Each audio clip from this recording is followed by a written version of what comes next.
చిన్న పట్టణం, అల్లకల్లోలమైన గల్లీలు. అక్కడ ఓ హిందూ అబ్బాయి వరుణ్ ఓ ముస్లిం అమ్మాయి షహిదాను ప్రేమించాడు.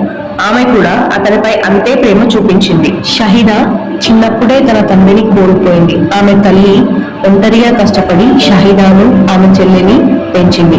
ఆ తల్లి జీవితంలో మిగిలింది ఒకటి, తన పిల్లల భవిష్యత్ ఎలా. అయితే షహిదా ప్రేమ విషయం తెలిసిన తల్లి తీవ్రంగా కోప్పడింది. భయంతో, ఆవేదనతో, ఈ పెళ్లి నువ్వు చేసుకుంటే నా ప్రాణం పోతుంది అంటూ బెదిరించింది. వరుణ్ తన ప్రేమను త్యజించాడు. షహిదా తల్లి కష్టాలను గుర్తు చేసుకుని తల్లి మాట వినమని షహిదాను ఒప్పించాడు. కానీ పెళ్లి తర్వాత షహిదా జీవితం నరకమైంది. ఆమె భర్త అత్యంత క్రూరుడు. ప్రతిరోజు దుర్భిషలాడేవాడు, కొట్టేవాడు. తన తల్లి మాట విన్న షహిదా ఇప్పుడు తన జీవితాన్ని కోల్పోయింది.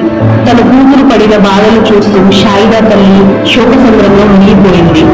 వరుణ్తో పెళ్లి చేసి ఉంటే నా బిడ్డ జీవితం సంతోషంగా ఉండేది అని అనుకున్నది.